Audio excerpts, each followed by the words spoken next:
if you get to the essence and then you start to go, well, is this the best container or representation of that essence? And if it's not, then you can go, okay, well, that's up for grabs for changing. It's fun to be in doing the podcast in Lost Office now.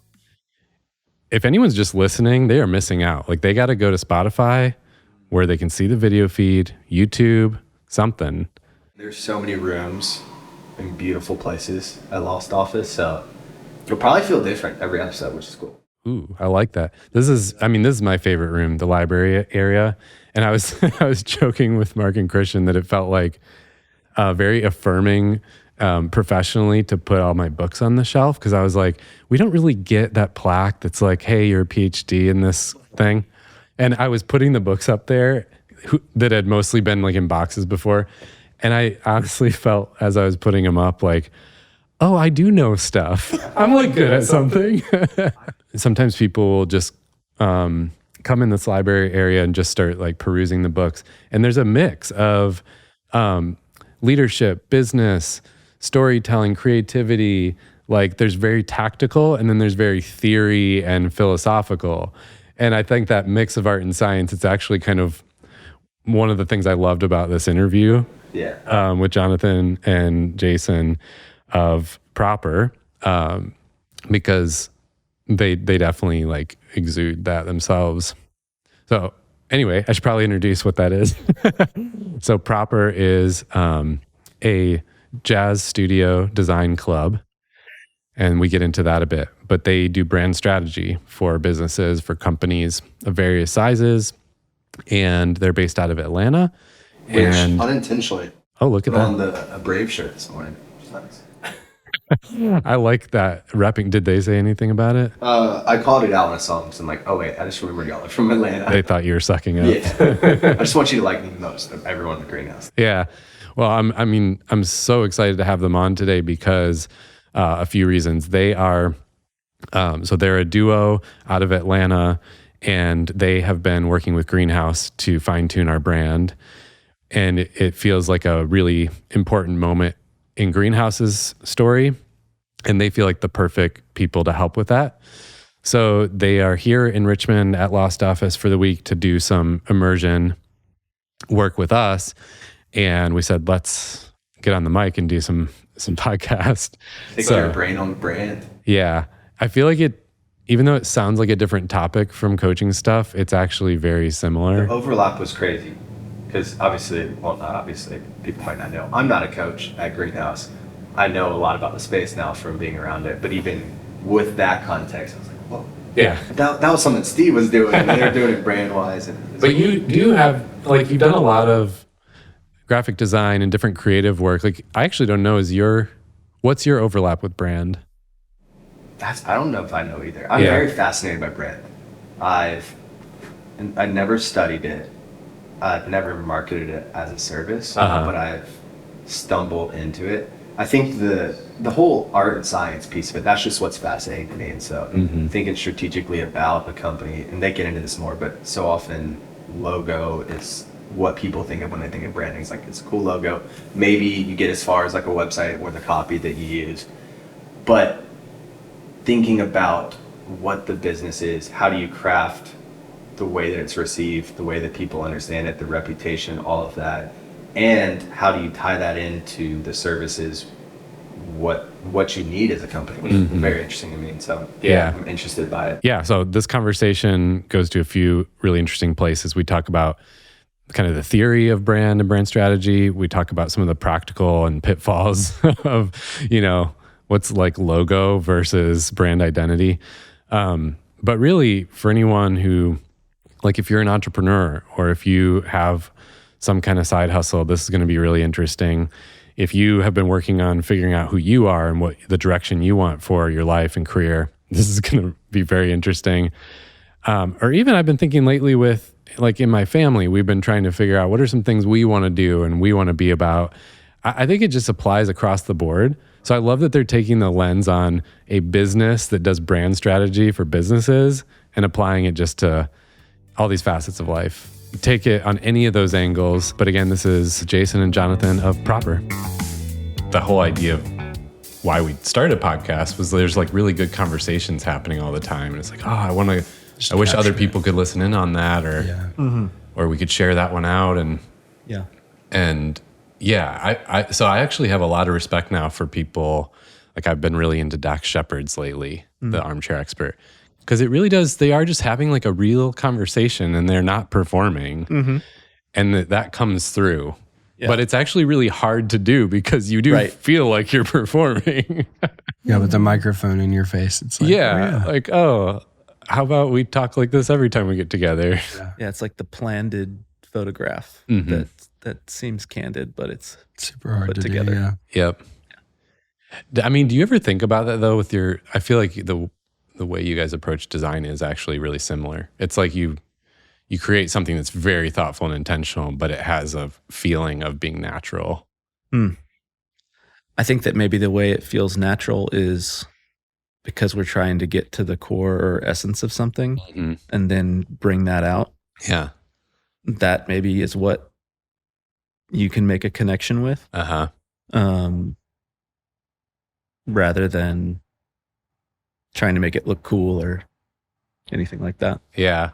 The parallel to me for that is with the jazz metaphor for our work of like Design Club Jazz Firm. I think that one of the things we want it to feel like is with really good jazz, it's highly expert, but it feels very effortless. Yeah. And so there's certainly like a parallel in that case, but it doesn't follow in terms of like the performance part of the analogy. But it took me a while to pick up on the Jazz Design Club Jazz Firm, because on your site there's one word in each corner, and that's all I had seen to that. Right. At that to point put it together, in time. And so I thought they were 4 separate things. I'm probably saying stuff you've heard or thought of before, but it took a while. And then at some point I saw it written more like the words close together, Design Club Jazz Firm. I mean, it's one of the reasons I immediately connected with y'all. I used to play jazz. I love jazz. I love everything about like the art and science mix of it. Right. I also saw something about cocktails on your site. I'm like, yes. I mean, that kind of getting into mixology and stuff kind of pulled me through the pandemic as a hobby. But then the same thing, I found this love for it. Like, oh, there's a reason, because it's again, that alchemy of like art and science, or like creating something that's really simple, but it's actually really complex.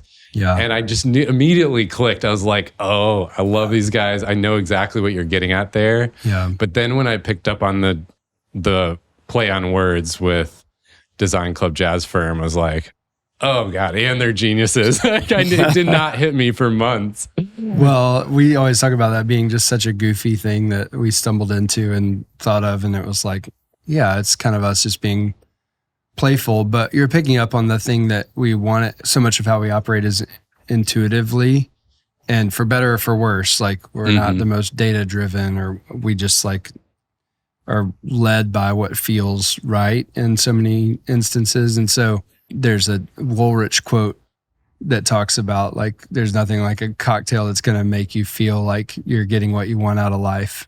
Yeah. And it's like, we want to feel that sense of everything's right in the world, which is why our name is proper. It's like, there's a sense of rightness and appropriateness, and like things are happening the way they should. Yeah, I think the intention behind it was that we kind of wanted to clearly designate that we weren't an agency, since it is just the two of us.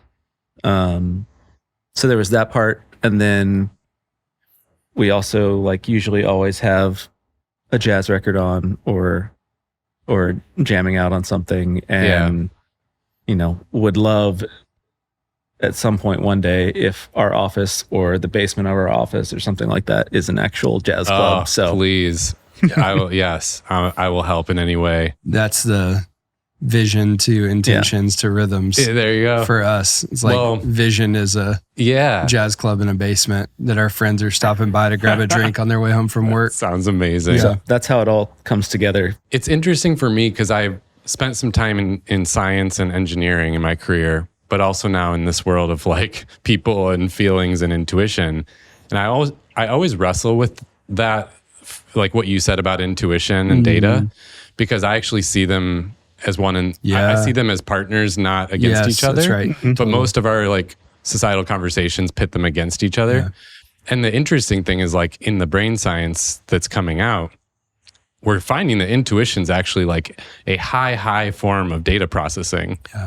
It's actually in some Fed ways like by, you're yeah. able to process exponentially more data subconsciously, which can be like come out as intuition. Yeah. that we tag as like not a real data-based thing. Yes. And so I don't know, I think that's cool to me that when I played jazz, some of the best moments of my whole life were those moments where like we're all improving, but it Yes. clicked. Yeah. And it was 100% an intuitive thing happening where everyone got in the flow together. Yes. And something magical happened. Yep. And you would feel like everyone in the room would have this like visceral reaction and smiling and almost like laughing uncontrollably because it was so good. Just bubbling over. Yeah. It's like that's it. bubbling out. And yet you could never recapture it. I mean, there were times where we had recorded it and like, oh, let's try to do that again. Yeah. It doesn't And you work. couldn't recreate it. Yeah. I think that feeling where you get goosebumps or you're just, overjoyed or Yeah. whatever it is, like that feeling is what we're always after with whatever problem we're solving.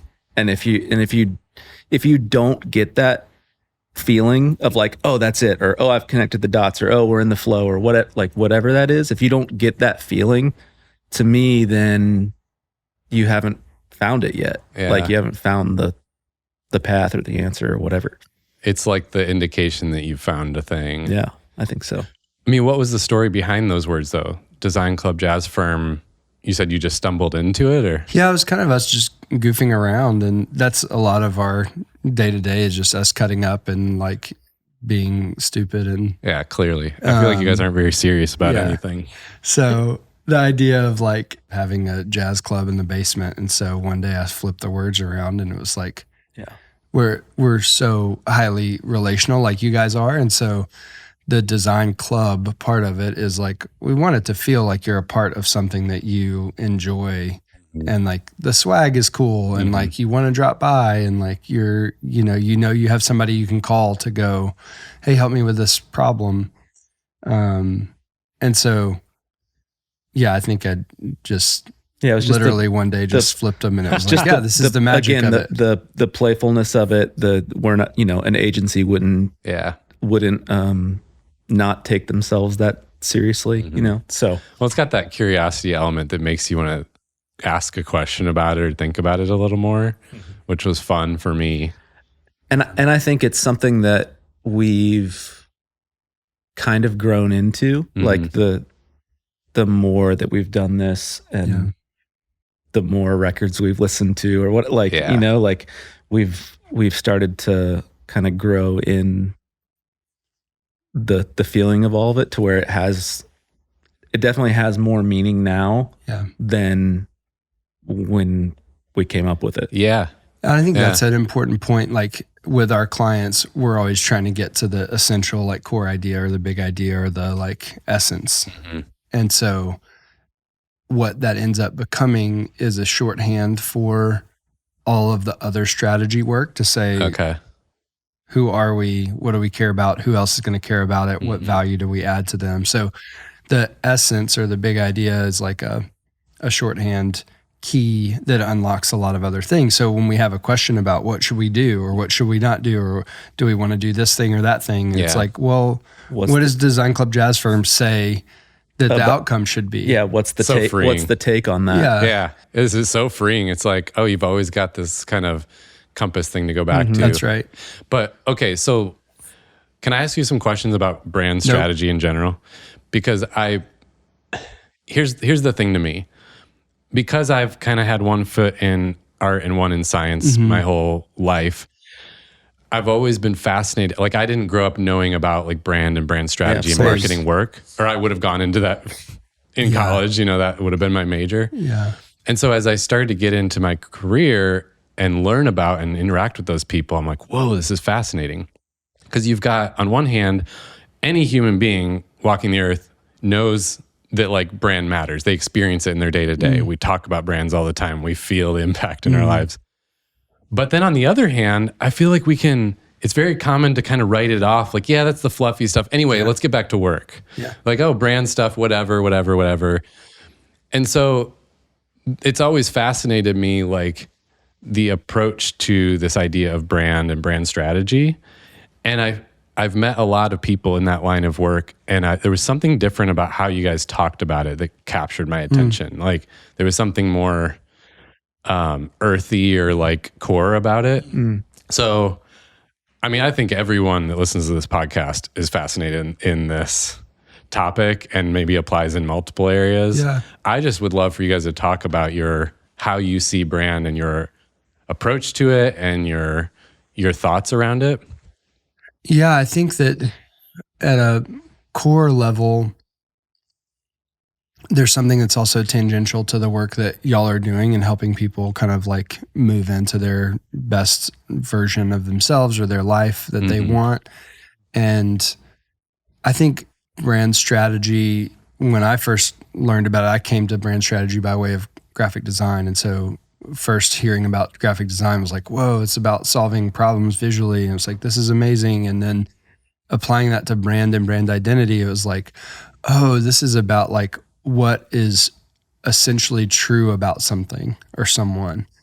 And that's where it started to like really come to life for me of like, oh, that's what I want to do, because that's very intuitive for me again of like, that's what I enjoy about my friendships and relationships is like, I want to be that friend who's like able to name what's so true and right and good about who you are and call that out of you. Yeah. And challenge the places where you're not living into that, or like where you could be, you know, moving away from some of the detractions for that. And so to me, once I like was able to understand that, yeah, brand strategy is just doing that for a company or an organization is like, oh, what's so true about you? What's so valuable and true and essential about you? That's just like doing that for a person. And there's a lot of semantics, just like there is with any kind of trade or whatever, but like people talk about brand identity, and that's another way of thinking about it is like identity, like who you are and how you would describe somebody. Like that's the same thing for a company. And so that's a little bit from like a philosophical standpoint, and hopefully some of what you're asking of like the earthiness of it is really just getting to that root of brand strategies, like defining what is that essence. And so, yeah. And then if you pull back the curtain a little bit, like we try to simplify things into the buckets of brand strategy is that defining the essence. We term brand identity as how do you show up in the world? So that starts to get into like your name and your messaging and your visual identity system that says we're going to use this logo, these colors, these fonts. So that starts to become a little bit more of the external. Like I think about identity as like, what's your ID? What's your like your driver's license says, oh, I've got brown eyes and I've got brown hair and I'm 6'4". And like, so that idea of like, what's the identification? Yeah. Like, how would I know that that's you? It's like, oh, well, you use those fonts and those colors. And then we say, okay, if those things are in place, like we know who you are and then how you show up in the world, then we can go apply those systems and those principles to your website or your brand brochure or your swag or your product packaging, your signage, whatever those things are. Because you've already solved for the hard part of like, what are the core. And I think the how you show up part, like in terms of graphic design, it's fonts and colors and photos and whatever, but that's a little bit of the like rhythm and intention, I think, that we were talking about that helps bring that.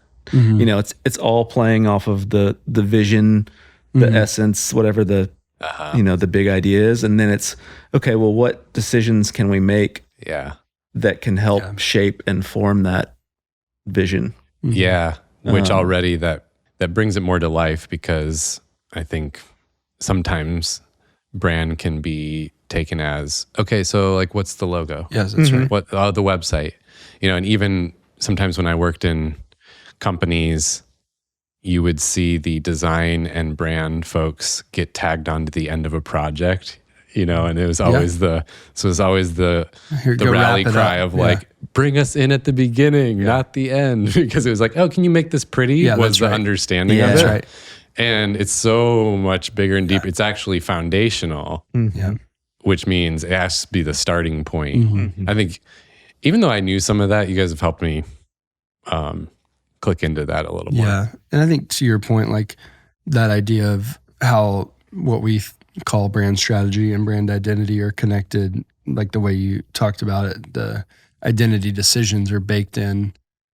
What is the attitude and essence in the strategy? So it's like, we're not choosing orange because we like orange or because you like this college football team or don't like that college football team. Like, we're choosing orange because, we needed to be friendly and bold at the same time. So it's like, that decision is strategic. So I think that gets back to some of the art and science conversation as well, that strategy is about making a set of choices and trade-offs to say, we're going to lean into these advantages that we have, or these kind of plans that we have to make ourselves stand out and give ourselves an advantage over other companies or substitutes for what you're doing. And so that's sort of the science of strategy, is like, what are these tools and frameworks and things that we can use in order to like flow the creativity through those pipes to be able to say, okay, now here's the right answer because we had that tool lying around and we applied creativity to it. Yeah. I got to go to this. Have you ever heard of UX Week, the conference? I don't think so. It was a newer conference. I don't even know if it's still going, but it was in San Francisco, and it was trying to create kind of a hub and a center for user experience and that as a practice and a field, an industry. And so they were trying to, have a hub. And UX Week, I got to go one time and met. The lineup of speakers was fascinating because it was just there was all over the place. There was a woman who dove super deep on typology, and I was like, what? I don't even know what this is. And then there was someone talking about, creativity in general. And then and I got to meet Adam from Mythbusters. Yes. And his whole talk was art X science, like the intersection, which is like his whole MO. Yeah, I love that. But it was so cool because I had always loved Mythbusters and been attracted to him and didn't know why. And it was like, that's why. Because he loves that intersection. He plays with it. Yeah. And I think that's why everything he does is so interesting. It's like, he had all these different examples from Mythbusters of how they would try to collide art and science. To make something that might be like true, more true because you wrap it in a story or a way of understanding it. Yeah. That's applicable to people. Like, what's your favorite kind of projects as a brand strategy studio? A couple things come to mind. As the design club part of it, like, we really like working with people. So it's really less about is this some sort of right problem to solve versus the right people to help? Because we've had certain projects that on paper would be like, ooh, I really want to do that thing. But because the person we were trying to help wasn't able to trust us or didn't trust us, or like we didn't click, that thing becomes less exciting to do. And vice versa is also true. You can have kind of the most boring of subjects on paper, but it's like, that person's really interesting and they're really purposeful in what they're trying to do. And so it becomes fulfilling to get to work on. Yeah, I think there can maybe be subject matter that's maybe more interested, like a coffee shop might be more interesting than working on a bank, maybe. But to me, I just think the next one is like, each one is one thing that's really neat about getting to work on a focus on identity is that we get to dive into all these different worlds. Yeah. So we get to learn about coaching, or we get to learn about finance, or, coffee shop or whatever. And so then, oftentimes too, it's like, there's this whole, world that we didn't even know existed. There's all these competitors, and it just becomes a new set of problems to sort of solve for. And so each one is always kind of fascinating in its own right. Yeah. And I think in that definition of creativity is like just connecting disparate dots. It's like, oh, that same thing we solve for that PE firm is the same thing that this nonprofit needs over here. And if they thought about it like them, then it would help. So a lot of that is just fodder for like creativity. But yeah, I do think that the other side of that is like, I know there's certain things that Jonathan has is like a hit list of like, I want to work on a gas station. I want to work on yes. Well, I got the sense that you guys are very curious because even when I've talked to some other firms and agencies, it's like they kind of want to just like go through the process and get it done. And something that stood out about you guys, I don't know if you kind of feel or identify this way, but I was like, oh, they want to like dig in and really understand things and kind of to a fault. Yeah. Really? Like I feel like we often sometimes I don't know, maybe feel like we get to the point where we're annoying people by how much we want to know. But now with a coaching group, we're like, yeah, sure. I think it works out good here. Yeah, I think sometimes we keep wanting to understand, like we talked about this earlier, but there's the presenting problem. So someone comes with this certain thing that they think that they're asking for, and we ask a bunch of questions, and all of a sudden it's like, no, that's the thing you're asking for, maybe what you think you need, but it's not actually going to help solve anything. So we've now the aperture for the problem that needs to be solved hopefully is framed up better, but maybe larger than what you thought you were. And so I think that can be tiresome sometimes if people are just like, just do the thing I asked you to do. Yeah, we're always looking for that vision piece or the essence. And so we're always constantly digging, but trying to reach the higher ground. Well, I don't speak for everyone clearly, but I think that's amazing because that's what's so hard to see in yourself. I mean, we see that with coaching. We're trying to help people find their purpose and their path. Yeah. And it's so hard for them to see it themselves. It's to me, one of the most ironic things about life because it's like, but you are you are the person we're talking about, but they're in the weeds of day-to-day life. They can't see themselves clearly. And that's been refreshing. Like, even though that's the stuff that I coach people on, I also can't do it for myself. Yeah. And you guys are like trying to get to the core of, but who are we as a company and who am I as a, leader of that? And it's like, it's so hard to see for yourself. I think that's certainly something we hear all the time, and just people in our seats, not us in particular, but consultants and firms that do what we do. It's like, we get an objective, fresh look at everything, and we get to come in and say, like, let us talk to the clients that you're serving so that we can hear directly from them what's so great about you. And then we get to read that back to you and sort of pick up on the things that are special that maybe in the day-to-day, like you said, you're just sort of so close to the trees you can't see the forest and go, oh yeah, this is what that's special, what makes us special. So there's a vantage point that's like, we sort of get to walk in. That's more of a gift to just get to like give people in that way. Yeah, and I think the same thing could be turned around and applied to us. Like, we've definitely had, whether it's a coach or a financial advisor or someone come to us and point out maybe what we're missing. Everyone needs that objective, like outsider kind of feel. And a collaboration of it. Yeah. Like if you're just coming to me saying like, hey, this and that are wrong about you, like that's probably going to be hard to take. Yeah. Versus if we're building something together. Something I was thinking about before this conversation is the different people and the places they're in who listen to this podcast. I think we hear a lot of people are starting their own business or have a side thing. And so they're thinking about the branding of that, or even in their own, coaching and development and growth, like who am I and kind of that personal branding stuff or whatever, different flavors of it. And so I want to kind of be curious on their behalf, like what are the common pitfalls you see? Because I know I had a lot of them coming to brand and that subject in general.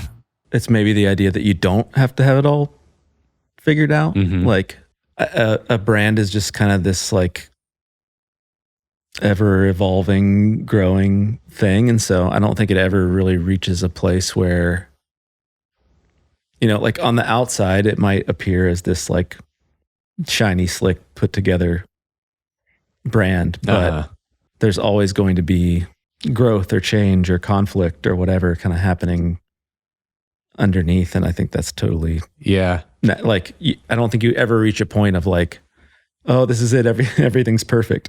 Yeah. I mean, I can relate to all of that stuff because we've done various bits of brand exercises and marketing strategy over the years where I didn't feel like I knew quite what Greenhouse was yet, but I did have a very clear vision for what I wanted it to be. Mm-hmm.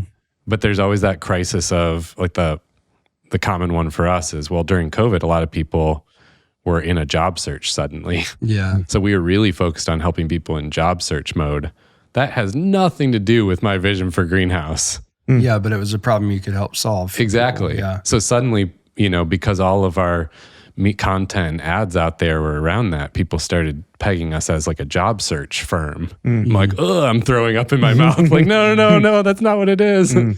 Yeah. But it was like one step along that journey versus meeting you all. I mean, I think we are at this place where it's like, no, we really know who we want to be, but don't know how to articulate it. Yeah, I mean, I think that's something that like we can help with, bring clarity to.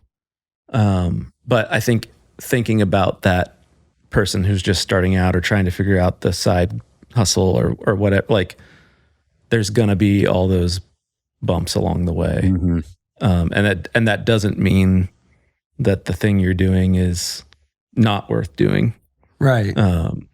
Yeah, it's not a valuation of like, don't do that thing. It's more of like, don't go spend $50,000 to figure out your brand if that could be going into like product development and research and fit and get to a place where you're like, you have what's good enough to start and invest in the brand piece when it's more of like, oh, there's a right kind of size of an investment that I want to make this crystal clear or sharper. Yeah. Another thing that we always tell clients whenever we do a new identity for them is like, don't say, hey, here's my new logo. Like that's it's like, it's just your logo. Like who cares? Along those lines, like if you're somebody who knows what you want in terms of a logo or creative and you're not going to be happy with anything other than that, then you don't need to hire an expensive brand design firm. Like get a really good graphic designer, freelancer to execute that thing. I think that some of the tension that we feel is like another one of those like pitfalls is somebody who wants us to just take their order of like, oh yeah, I want this thing. And it's like, there's nothing wrong with that. It's just, we're not going to be the best people because we're going to be completely frustrating you going, well, why does it need to be that way? And we're going to keep asking those bigger questions. That removes all of the art and science that we were kind of talking about or any of the essence. And it's literally just, hey, it's hard do this for people. Thing. Most people don't know the difference, myself included, even though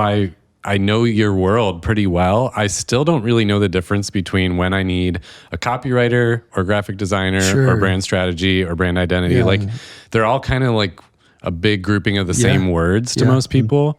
And it was funny. I was talking to one little agency to the founder and I mentioned that I was like, I actually think you could really stand out. It would be helpful and you'd probably win more business if you just like did some educating, like help someone like me understand what I actually need. Because I don't. I look at this menu and I actually don't know what pieces I need. And I know for a fact that that's true with most people and businesses. And he almost kind of wrote it off like, because he's like so in it, he's swimming in the water every day. He doesn't see like, no, actually we don't know if we need a graphic designer or a website builder or a brand identity work. Like most people just don't even know the difference or what it is that. Yeah, I think that's one thing that we've maybe intuitively or tried to do relationally is like if you come to us, we're going to start asking a bunch of questions and start solving your problem, at least in the way you should be thinking about it, so that you feel helped and supported and clear on like, oh, here's where I am in that overall trajectory and where I need to be and where I am, like what I need to hire you guys for versus like somebody else. Yeah. And we find that that's going to get a better fit for us to help solve the right problem rather than just being like, well, here's our menu, here's our prices. Like, yeah, we're trying to kind of go, well, what is it you're struggling with? What's not working? Yeah. Like, what are some of the kind of like the, hey, brand isn't just your logo conversation? What are some of the, I don't know, misunderstandings people have, or what are the things that bug you about how people see brand in general? I think what you said earlier when you talked about like most people get that brand is important.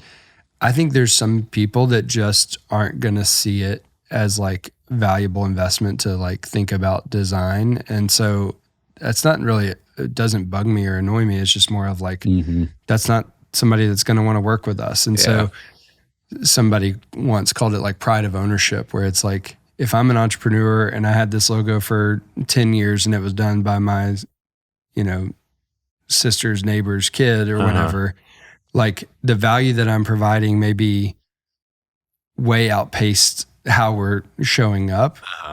And so some people are going to see, oh yeah, I need to invest in that because I want to look a certain way. The brands that I interact with every day look a certain way. And some people just have that sort of understanding that the design of something matters, and some people don't, and they're just never going to see that. And so I don't know if it's like a pet peeve or anything. It's just more of like an awareness of if somebody wants to attract the right kind of target persona, there's certain industries where that's just not going to matter. The customer isn't going to care about a brand design package that makes it feel, because they're so price sensitive, or it's such a commodity where it's like, I'm buying concrete. So it's like, it doesn't matter what and you don't need a good logo or good design to run a good business. Yeah. Like you really don't.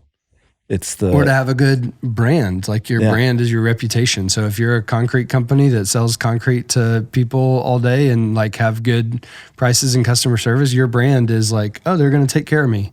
Yeah. And a slick logo might be getting in the way of what that customer actually wants to. Yeah. There's so much more to the overall experience rather than just like a good logo that's not going to save you.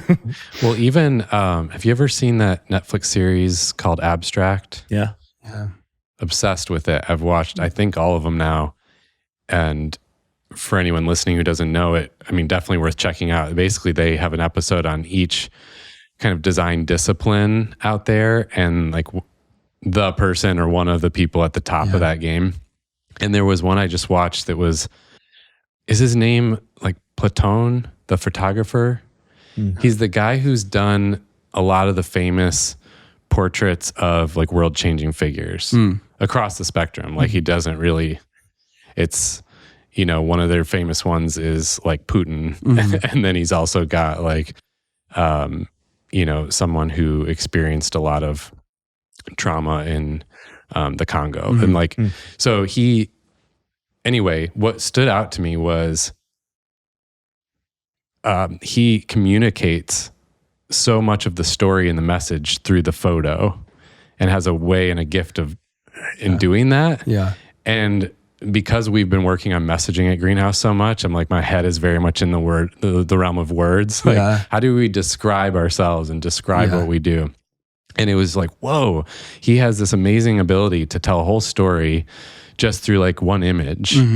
And so I think it was a good example of what you're talking about. Like even an image could tell a message or a story. I think that's well put of what design can do for a brand, is it can start to tell you some of those things. Or reinforce them. Yeah, without having to dig in on it. So I'm trying to think of like a good example of this, but like if you see something that feels like good design or well made, then you start to have a certain expectation of what that experience should be like. Mm-hmm. And hopefully those two things like marry each other.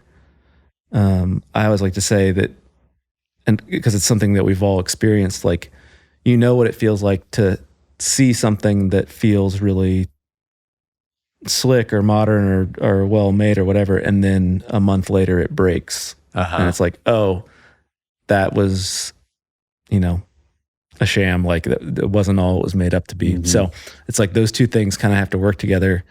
Yeah, I heard a quote once. I don't know who it comes from. Maybe you know. It was something like, a promise when delivered on equals a brand. And I was like, ooh, that's good. I mean, because it kind of got it away from graphic design logo world to like the experience overall. That's right. I mean, how do you know when to focus on any given area of brand? Like, we're talking about all these different facets. Yeah, I think that the idea of like what you said of design can tell you something, or the name can tell you something. It kind of like, sometimes we're thinking about brand being this empty container or vessel that you're building meaning into over time. And so it's a case by case basis, but you start to kind of go, okay, well, what's broken or what's lagging behind? Like, oh, the value we're creating or the customer experience we're giving, we're hearing all these great reviews, but to your point about design, like the design isn't at the level of quality, or the design looks as though it's meant to be techie, but we're wanting to give a personal experience that's highly tailored. So it's a mismatch between the experience and what we're like, or the showing, or the tagline isn't saying what customers are really enjoying about us at all. It's again digging in and reaching more of that essence vision piece, and then kind of seeing what isn't aligned. Yeah. So a lot of that, to your point, it's like if you get to the essence and then you start to go, well, is this the best container or representation of that essence? And if it's not, then you can go, okay, well, that's up for grabs for changing. Or, oh, well, then like oftentimes with naming projects, it's like, is that name telling the story we want, or at least giving people a foot in that right direction, or is it taking them to a different place? Okay, well, now we need to think about changing it, or no, it's the right name. Like, or people that say, oh, we want to change our name. And we're like, well, wait, why would you? Because it's telling the exact story of, and why would you throw away that equity? Or like, we're working on a project right now where somebody came to us and said, hey, we really want to like think about changing and updating our logo because the world has changed and competitors changed and the way we want to talk about ourselves has changed. It's like, okay, yeah, that's great. It seems prime to change your logo. And then we got through it and we're like, okay, we did all these concepts of changing your logo, but none of those are actually telling the story of what 73 years of equity that you have in this logo actually are telling. So let's not be so quick to just throw that away, rather than just saying like, if we update the pieces and parts of it to make it more crisp, is that actually the right thing to do? I think that's maybe too another pitfall of branding, or this idea that something needs to be new, or that we need to sell more of what, there's a lot to be said for endurance and just kind of sticking with something. Like you become more aware of something the longer it sticks around. You don't want to just change it for change's sake of change. Like, oh, it's the flavor of the month. Like, we need a new. So when we're building an identity, it's like, will this thing last for the next 40, 100 years? And it's like, we want to build something that could, if it needs to. It's like, oh, I really like this neon green color. I want to find a way to put it into our logo now. And it's like, why? Oh yeah. It drives me nuts in coaching. Yeah. One of the first values I wrote down for the company was timeless truths paired with timely tactics. Yeah. So I was like, nothing bugs me more than a flavor of the month. We got to do this because others are doing it. Yes. Like, but why the hell are they doing it? You're not even asking the question. Like, what problem is it solving? There's got to be something that's deep that And then stays. if you're just diving in and joining that conversation, you're actually just blending in with everything else. So then you're not standing out. I think the other part to that is the angle of customers. So if you as a brand are like, hey, we want to change because we want to feel fresh. It's like, well, you're looking at your brand and thinking about your brand every single day. And so you might be quote unquote like tired of it or feel like it's old. Well, that customer that you're trying to reach is only oriented toward what you have right now and oriented towards the 1,000 other brands that are vying for their attention. Yeah. And so you have to be careful with when and how you want to change, because if you're throwing away equity unintentionally or without really good cause to do so, then that customer that you're trying to reach doesn't have as much, like you said, awareness or familiarity with what you're trying to get them to pay attention to. And so your desire for something fresh and some new trend or some style thing may be at odds with your desire to connect with that customer that you have or that audience that you want to know about you and like select you for something. And I think that comes down to maybe this, again, like bigger, higher principle of like a brand is actually bigger than a personal decision, or I mean, unless maybe you're a person who just runs your own brand. But most of the time, a brand that's going to have any kind of longer lifespan or equity like that eventually becomes bigger than a person. And then you're no longer just making decisions based on what you want. It's whatever's best for the brand, whatever's going to help bring in those customers you're looking for, whatever's going to create that repetition of awareness. Those are all, super important and definitely not worth throwing out to some knee-jerk reaction. Yeah, that's so good. I mean, in all of this, I think I keep hearing that value of getting to the core story, the core identity and essence of a person, of a company, of an endeavor. And that's, it's really important work. And I've experienced with others and with myself in the past, writing off brand stuff because it feels too far from the day-to-day, like getting stuff done. Yeah. But it's been fun so far working with you all too, to have you bring that in to what we're doing. Like, no, we need to know the core and be in touch with that. What about on your side in terms of reaching, coaching a person and finding their, what is that like on your end of? Yeah. It's kind of the thing standing out to me in this conversation is how similar it is. I had a hunch before because you've now met Mark and Christian of Lost Office. We had collaborated in the past when they had a brand strategy firm or an agency, and I was working at Capital One on culture stuff. And they were doing work on culture too with their clients. Yeah. And I was always confused. This is some of the tension I've had with brand. Like my relationship with brand has always been some tension of like, well, do you do brand or culture? Which is it? And they would always be like, yeah, both. Yeah. Duh. Like, of course they fit together. But I didn't understand it. And now I totally see the similarities. Like with an individual in coaching, it is often about whatever tension they're experiencing in their life, their career, whatever. It's usually because they're swimming against their natural current of who they're made to be and what they're meant to do and like what they're currently orienting their life around.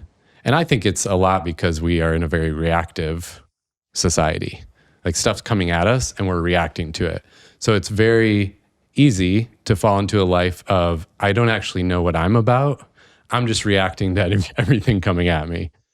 And so a lot of coaching is that same work. Let's get down to the core of like, but who are you and what do you want?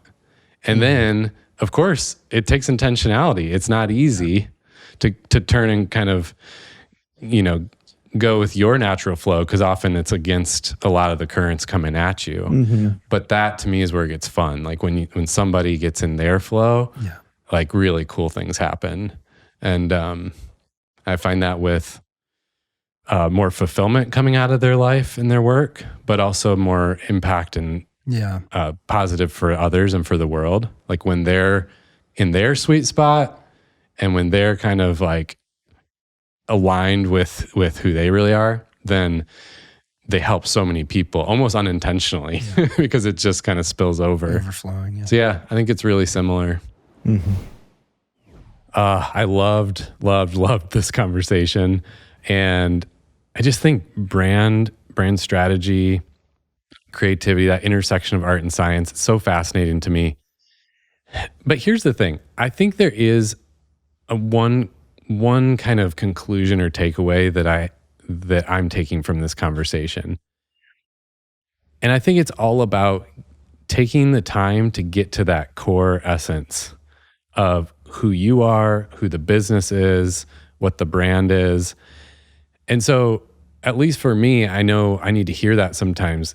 Take the time, slow down, step back. It's okay, and it's actually good and needed to take the time to figure that out, because often it can feel like there's no time for that. We got a lot to do. We're rushed. We got to just get some work done. We got to just throw a logo out there, and we got to just. And it is almost impossible to do the real work of fine tuning what that core is quickly. It actually takes time. And so that's one of my takeaways, and what I've been reminded of and learning in the process of redefining the Greenhouse brand, or maybe it's a better phrase to say fine tuning it. But something else stands out to me in that, whether you are trying to, if you're trying to just hone in who you are and your personal brand, or if you're working on a business or a side project or building a company in that brand, or even if it's just like in a relationship or as a family, trying to hone in what is it that we want and what are we after. In any of those scenarios, I think one of the pitfalls can be that we try to figure out ourselves. And you heard Jason and Jonathan say it, and you heard me say it. It is too hard to see yourself clearly. It's like we swim in the water of our own lives every day. We're kind of like in the weeds of our own life and our own business and our own brand, and you can't see it clearly. And so one of the things that really stood out to me is interesting how I help people and Greenhouse helps people figure out who they really are and their purpose and their direction. But we can't do it for ourselves. So we need someone like Proper to help us do that. And they said it about themselves. It's hard for them to see themselves clearly. They need help from an outside perspective. And so, I don't know, that's just humbling to me, and a good reminder to leverage and collaborate with others who can help bring that clarity and distill what is the essence, what's the core of who you are, or what an organization is. And in that process, give yourself grace. Give yourself or your business or your team grace, because it just happened with me and a team member this morning. We were talking about some brand things, and we were getting a little worked up that like we hadn't figured it out yet, because we're just used to a fast pace, and we kind of were both assuming in the conversation that we needed to figure it out by the end of the conversation. And it was a good reminder. No, it's okay. This debating and wrestling and iterating for, in our case, months is part of the process, and it takes time. So I would just encourage you to give yourself, your team, whatever the circumstances, give it grace that it's going to take time, and you don't actually need to figure it out or land every conversation on a decision. Sometimes the wrestling and the debating and the soaking in it is what's needed to finally get there.